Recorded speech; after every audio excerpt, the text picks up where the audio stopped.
ازيكم عاملين ايه؟ اهلا بيكم في فيديو جديد من قناة تريكات فوتوشوب. النهارده هندردش كده في فيديو زي ما اتكلمنا قبل كده في فيديو قبل كده عن ازاي تختار الالوان الديزاين بتاعك صح، وازاي تختار الالوان اصلا، وقلنا كذا طريقة ممكن تختار بيها الالوان بتاعتك بطريقة صح. النهارده هنعمل نفس الموضوع ده بس على الخطوط، ازاي تختار الخطوط بتاعتك صح. في الفيديو ده احنا عندنا النهارده طريقتين هقولهم لك بمنتهى البساطة عشان تختار خطوط تكون لايقة على الديزاين، تخلي الديزاين بتاعك في حتة تانية خالص. طيب، الموضوع ده بينقسم لحاجتين زي ما قلنا. اول حاجه ان انت تكون محمل او تستخدم خطين عكس بعض، مش نفس الخط، يعني خطين مختلفين. بمعنى لو تاخد بالك هنا انا معلم لك على الخطين دول، اظن انت شايف ان الخطين دول مختلفين بس لايقين على بعض. في ساعات بتكون خطوط زي كده لايقه. الموضوع ده بيحتاج بس منك ان انت تكون دورت على خطوط كتير وعملت تغذيه بصريه حلوه عشان تكون عارف ايه الخطوط اللي تلاقي على بعضيها. مش شرط اي خط، اي خط رقعه او اي خط توقيع يعني زي ده يليق على خط عادي. ممكن ممكن لا، فانت محتاج انك بس تدور على حبه حلوين. اسهل طريقه انا بفضلها وبحب ان انا اشتغل بيها دايما ان انا بشتغل بالفونت فاميلي. يعني ايه الفونت فاميلي؟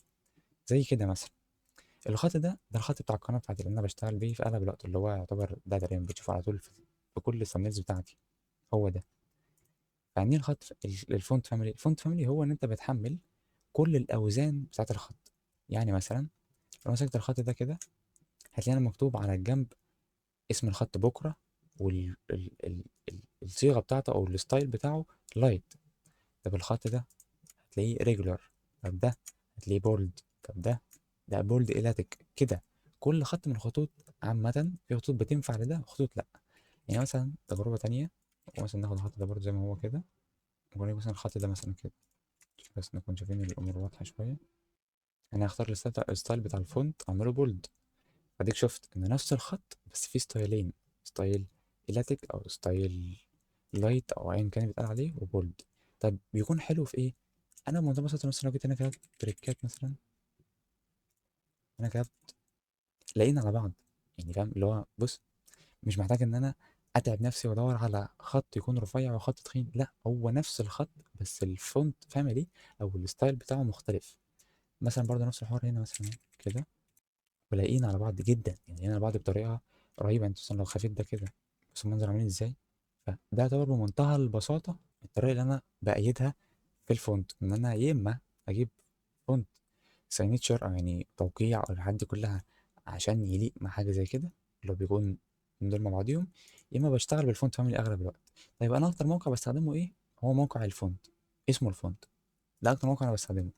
انا بخش هنا بختار من التابوبات اللي فوق دي، بختار الجديده واقلب هنا بقى عشان ايه، بقلب يعني باخد فاهم، باخد راحتي بقى قاعد ابص كذا مره.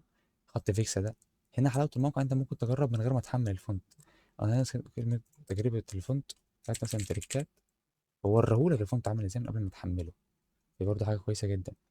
لو تاخد بالك برضه ان فيكسا ده موجود منه فيكسا، فيكسا ثين يعني رفيع، إلاتيك، فيكسا لايت، فيكسا إلاتيك، فيكسا لايت إلاتيك، فاهم اللي هو موجود منه كذا ستايل مش ستايل واحد.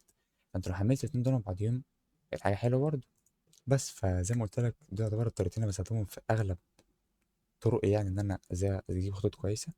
في كذا خطوط جميله هنزل لك الفترات اللي جايه بوستات على الانستجرام. لو مش عامل فولو على الانستجرام لازم تعمل فولو دلوقتي بجد، الانستجرام بيكون عليه حاجات مفيده. بس كده، شوف الفيديو اللي جاي. لو احتجت اي حاجه انا مستعد عشان ارد عليك. مع السلامه.